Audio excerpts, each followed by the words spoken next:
Welcome to learners valley class 9। हम exercise 4.1 ये question 7 तक हमने कंप्लीट कर लिया था। क्वेश्चन 8 में करवाना चाह रहा हूँ। छोटा सा लेसन होगा क्योंकि आखिरी क्वेश्चन है, लगता है बहुत मुश्किल होगा, लेकिन ये ज़्यादा मुश्किल नहीं है। लेकिन क्वेश्चन नंबर 8 में जो इंस्ट्रक्शन लिखी है मैं उससे मुत्तफिक नहीं हूँ, उसके बारे में मैं आपको बता दूँ। उसमें लिखा हुआ है फैक्टराइज, फैक्टर्स बनाइए, जबकि मैं आपको बता चुका हूं कि बहुत सारी एक्सप्रेशन ऐसी होती हैं जिनके फैक्टर्स नहीं बन सकते। ठीक है, तो इसलिए इस क्वेश्चन में जो इंस्ट्रक्शंस होनी चाहिए वही होनी चाहिए। फैक्टराइज कंप्लीटली, मतलब इस हद तक कीजिए कि वो पूरा फैक्टर्स बन जाए, कोई गुंजाइश न बचे, तो फिर आप इसको, इसके तमाम पार्ट्स को हल कर पाएंगे। फिर आपको गुंजाइश नहीं होगी किसी भी चीज़ को छोड़ दें, हर एस्पेक्ट से इसको करना है। तो इसके जो पार्ट्स हैं, इसमें 4 पार्ट्स दिए हैं उन्होंने, इसमें से मैं एक पार्ट आपको करके बता रहा हूँ। इसमें और फर्क नहीं लगेगा, कोई डिफरेंस ऑफ स्क्वायर का फॉर्मूला है, 2 स्क्वायर दिए में माइनस का साइन है, देखते ही नजर आ रहा है कि ये सिंपली फैक्टराइज हो जाएगा। लेकिन इन तमाम सवालों में से जो पहले 3 पार्ट है उनमें रेडिकल साइन लगाया हुआ। सवाल ये रेडिकल साइन को लगाने का क्या मकसद है।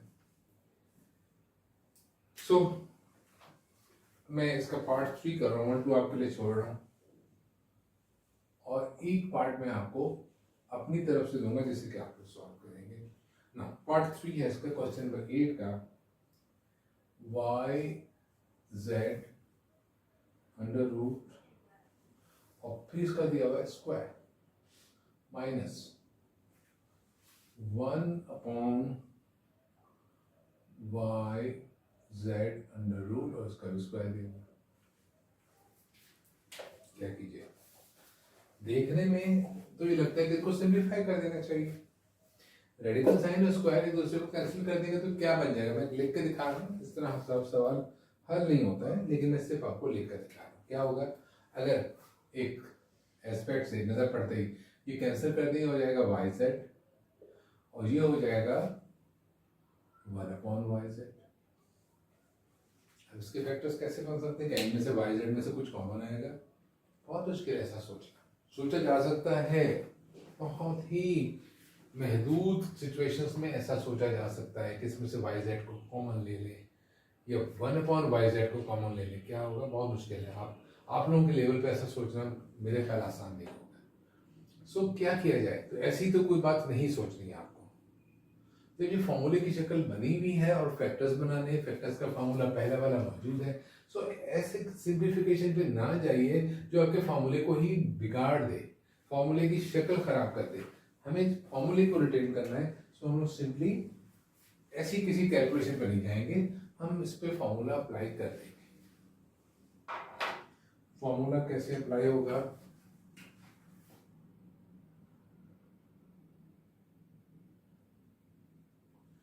ए square minus b square is equal to a minus b a plus b. So a क्या है, अंडर रूट वाई जेड, और बी क्या है, 1/√yz। बस यही हमारा रिजल्ट है, a minus b under root yz minus 1/√yz। ये बन गया a माइनस बी, और दूसरा फैक्टर है a प्लस बी, ये है अंडर√yz प्लस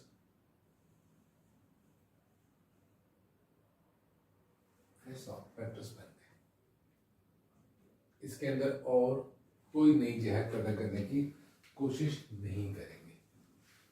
अब इस मेथड का इस्तेमाल क्या है, यहाँ तो स्क्वायर दिया हुआ था और रेडिकल साइन भी दिया हुआ था, यही सिर्फ सोचना है आपको। जो मैंने आपको क्लू दिया था, जो ग्रीन कलर से मैंने किया था, अगर हम उसको कैलकुलेट कर लें तो फिर ये क्या बन जाएगा, बिल्कुल लगेगा कि सॉल्व ही नहीं होगा। इसी चीज में मेरे नेक्स्ट पार्ट के लिए क्लू था। देखिए पार्ट 4, मैं पार्ट 4 यहाँ कर रहा हूँ ताकि हमारे पास ये पार्ट सामने रहे। वो पार्ट 4 है,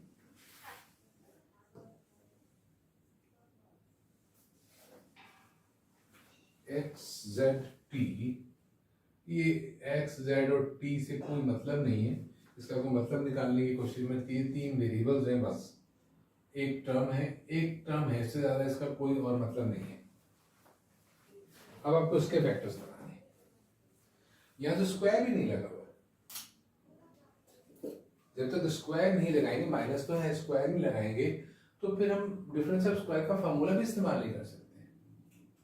तो यहाँ पे वो चीज आ गई जो मैंने पहले बताई थी कि अगर इसको हम कैंसिल कर दें तो क्या बनेगा, Y Z minus 1/y z, तो कुछ भी नहीं कर सकते हैं उसका।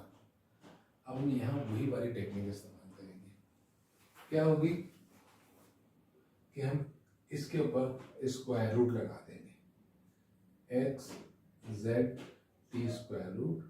जब इस पे स्क्वायर रूट लगाएंगे तो क्या आएगा, स्क्वायर आ जाएगा, स्क्वायर और स्क्वायर रूट कैंसिल होंगे, क्या बनेंगे, simple term x z T. इसी तरह यहाँ पे भी हरकत करते हैं, 1/√t का स्क्वायर। सेम क्वेश्चन इसी शक्ल में आ गया, जैसे कि मैंने इसको सिंप्लीफाई करके इस शक्ल में लिख दिया था और कहा था अब तो हल नहीं हो सकता है।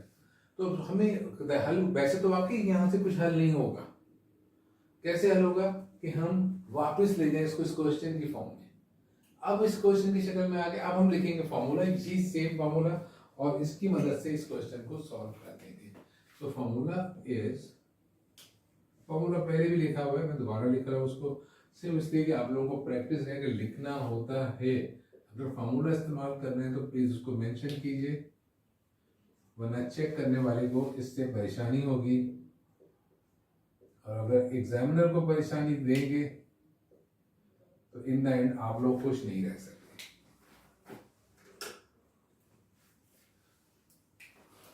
a माइनस बी और a प्लस बी, a क्या है आपके पास, x z t under root minus 1/√t, फिर x z t under root plus 1/√t।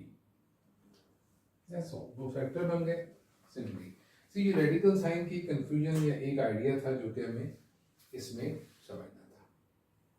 सो इसमें दो पार्ट्स जो हैं, पार्ट 1 एंड पार्ट 2, बहुत सिंपल है। अगर मैं कहूँ खास तौर पे आप करें तो इतनी बड़ी बात नहीं है, ये कोई चैलेंज नहीं है, आपका टास्क है, आप कर लीजिए इसको कि इस क्वेश्चन के क्वेश्चन 8 के पार्ट 1 एंड पार्ट 2 ये आप लोग कर लीजिए, और इतनी कोई इसमें लानत की बात नहीं है, कोई रॉकेट साइंस नहीं, बिल्कुल सिंपल सा फॉर्मूला अप्लाई करना है और उसको शक्ल बन जाएगी। ऐसा इस तरह एक्सरसाइज 4.1 कंप्लीट होगी, लेकिन 4.1 को कंप्लीट करते करते हमने फैक्टराइजेशन के तमाम मेथड डिस्कस कर दिए। It took longer time, it took too many lessons, लेकिन हमने कोशिश की कि फैक्टराइजेशन के तमाम मेथड्स मुकम्मल हो जाए। ठीक है, हमने क्या 4 मेथड्स डेवलप कर लिए हैं, लेकिन 3 मेथड प्योर मेथड्स हैं और जो सिर्फ टेकिंग कॉमन फैक्टर्स पर डिपेंड करते हैं, common factors, grouping and middle term parts. फिर हमने फार्मूले सीखे, और बेसिकली एक फार्मूला जो यहाँ नंबर 1 पे लिखा हुआ है, डिफरेंस ऑफ टू स्क्वायर्स का फार्मूला, इसकी बेस के ऊपर हमारा एक और मेथड पैदा हो जाता है इस पर भी, और इसके बाद के 2 और 3 पहले 3 फार्मूले पर बेस करके हमारे पर हमने एक मेथड सीखा, completing square method. Completing square method में बता चुका हूँ कि वो बेसिकली क्वाड्रेटिक इक्वेशन को सॉल्व करने का इस्तेमाल किया जाता है, लेकिन उस कॉन्सेप्ट को हम यहाँ पर फैक्टराइजेशन में इस्तेमाल कर सकते हैं कि हम परफेक्ट स्क्वायर्स क्रिएट करें और फिर उसके ऊपर डिफरेंस ऑफ स्क्वायर का फार्मूला लगा दें। तो ये भी एक मेथड हमने डेवलप किया, जो कि मैं समझता हूँ मोस्ट कॉम्प्लिकेटेड था इसके अंदर, लेकिन जरा सी प्रैक्टिस से आप सवाल में ढूंढ पाएंगे कि कहाँ पे कौन से परफेक्ट स्क्वायर का फार्मूला अप्लाई हो सकता है। अब हम आगे की एक्सरसाइज करेंगे इंशाल्लाह, लेकिन अब हमें कोई एक्सप्लेनेशन नहीं चाहिए। We know everything about factorization, so we will be just doing exercises, और इंशाल्लाह 4.2 हम जल्द स्टार्ट करेंगे, और उसके अंदर हमारे जो सारे मेथड्स हैं मौजूद है। फॉर्मूला शीट हमारे पास ये है, ये आपको लेसन के शुरू में और आखिर में दिखा दी जाएगी, और इंशाल्लाह ताला हम 4.2 स्टार्ट करेंगे विदाउट एनी एक्सप्लेनेशन। अब हम सवाल करेंगे और मेथड को एक्सप्लोर करेंगे और इंशाअल्लाह फैक्टर्स बना लेंगे। So then, thank you very much.